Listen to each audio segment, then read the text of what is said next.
When The Simpsons was at its peak, you would be hard-pressed to find a better comedy out there because, let's face it, who doesn't love the Monorail episode, or the Rosebud and Cape Fear episodes? But because the episodes were so good, a number of hilarious jokes had to hit the cutting room floor. Although we really wish they hadn't, because in true Simpsons fashion, they are still funnier than some of the best shows out there. In this video, we're gonna resurrect 15 deleted Simpsons scenes just to make us laugh all over again. Is that the telescope we're gonna be looking through? Yes, but you won't be looking through it. I forbid it.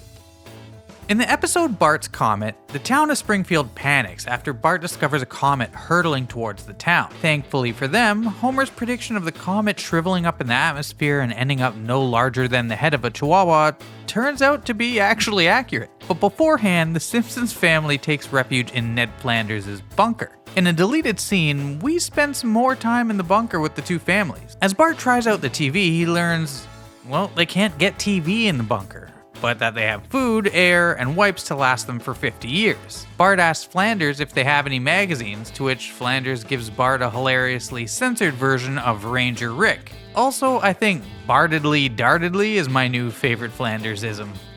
In the episode Homer the Great, Homer becomes leader of the elusive and elite Stonecutter group, and befriends a number of high-profile and powerful people, including his own boss, Mr. Burns. In a brilliant deleted scene, Mr. Burns hands his fellow Stonecutter his paycheck for the week and alludes there was something a little extra in the envelope. Well, it turns out he was being pretty literal with the little extra part. Instead of extra money, Homer finds a walnut nestled in with his check, although he didn't seem to mind.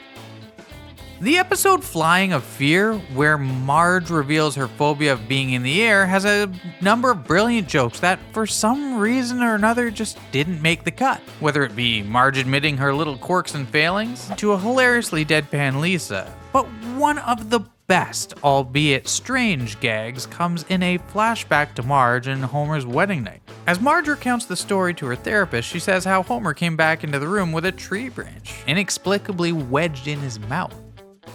Bart vs. Australia is also another episode that had a number of golden jokes hit the cutting room floor. From Bart and Homer ruining the cricket, a blatant Crocodile Dundee joke over the size of a slingshot, to classic wordplay in the form of an Outback joke.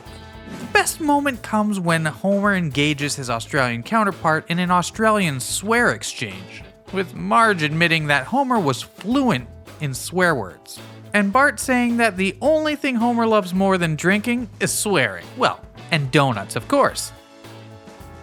Homer is always finding himself getting in hot water, but one of the times he really got into trouble and was actually innocent was the time he was accused of sexual harassment in the episode Homer Bad Man. Homer quickly becomes a local pariah, with people all across the country flocking to mock him. In one deleted scene, the angry mob really places a strain on Homer and Marge's marriage. As the couple try to get intimate, they hear their protesters chanting outside of their home. Homer asks them to make it romantic, but when they change their tune, it doesn't have the desired effect, and instead makes Homer picture his grandma on the toilet. Speaking of grandparents on the toilet, yeah, I know, we don't like to think about it either. There's one side-splitting deleted scene where Dan Castellaneta's voice work makes an already funny gag even funnier. In the episode Bart of Darkness, where a bed-bound Bart believes Flanders murdered his wife Maud in a parody of Rear Window, poor old Grandpa Simpson finds himself tarred and feathered. The gag goes further in a deleted scene where Bart pushes the theory that Flanders killed Maud before Grandpa yells, "Help! Help! I'm stuck to the toilet!" But that isn't the only Grandpa Simpsons joke that didn't quite make the cut. In a deleted scene from You Only Move Twice, Marge explains to Grandpa that they won't be around to check up on him, and so they arrange for a robocall to call him once a day, although he doesn't quite understand how it works. What makes the scene pretty jarring though is the fact that Yeardley Smith, who voices Lisa, is the one doing the voice for Marge, and I'm not sure how I feel about it. In the episode The Homer They Fall, Homer goes toe-to-toe against Mike Tyson parody Dredrick Tatum, but quickly finds out that maybe he wasn't quite cut out to be a boxer. But in a deleted scene, Grandpa explains that it is actually in his blood, and there is a legacy of boxers in the Simpson family, including Grandpa himself, although he seemingly forgets that he is actually Abraham Simpson. In the episode A Star Is Burns, the town of Springfield gets movie fever after they launch their very own film festival, leading to some masterpieces such as Barney Gumbel's avant-garde short Pocahontas, and of course, Hans Moleman's Academy Award-winning Man Getting Hit by Football. In a deleted scene, Grandpa also tries his hand at a movie, although his movie is, shall we say, not suitable for children. Grandpa directs the adult movie, but the movie falls apart as the actors don't know what to do next, and Grandpa falls asleep in the middle of shooting. In the episode Grandpa vs. Sexual Inadequacy, Bart and the children of Springfield can't work out where the adults keep sneaking off to. In a deleted scene, Ralph reveals all, coming up to the treehouse and telling Bart and co what he saw. What makes this gag funnier though is how Bart is so oblivious to the truth and still thinks that the enigmatic mole people are to blame as Milhouse wipes the board clean to start drawing a new diagram. Speaking of Ralph, as great as he is, you wouldn't exactly want him on your team in a life or death situation.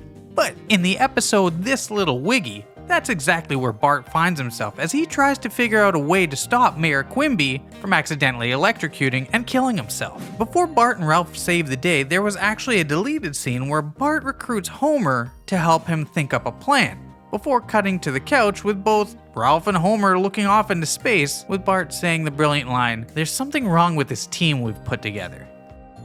In the episode Bart on the Road, Bart, who has a phony driving license, has Milhouse take the wheel before it quickly cuts to Milhouse being pulled over for going 11 miles an hour on the freeway. Seeing as the fugitive parody involving Milhouse is one of my favorite Simpsons gags, I am disappointed this one didn't make the cut. In the episode Homer's Barbershop Quartet, which focuses on Homer's days in the B Sharps, there are also a number of good gags that didn't make it in, such as a funny and also terrifying parody of Psycho, involving Skinner and his mother. But one of my personal favorites is when the band announces the launch of Donut Records to an audience of one, who was only there for the false advertising. Lisa is the smartest, and let's face it, sometimes the most annoying character in The Simpsons. But she wasn't always that way. In a deleted scene from And Maggie Makes 3, we learn that Lisa adopts her role of the precocious middle child after Maggie is born, and quickly dives into her new role as Springfield's resident know-it-all. Speaking of Lisa, in the episode Lisa's Date with Destiny, she finds a surprising romantic interest in Nelson Muntz. Their romance was explored further in a deleted scene where Lisa dreams of what her future relationship with Nelson would look like, living life as a motorcycle outlaw before moving into a cute house and manifesting a baby out of thin air from love, just like Wanda in WandaVision. Our love created it somehow.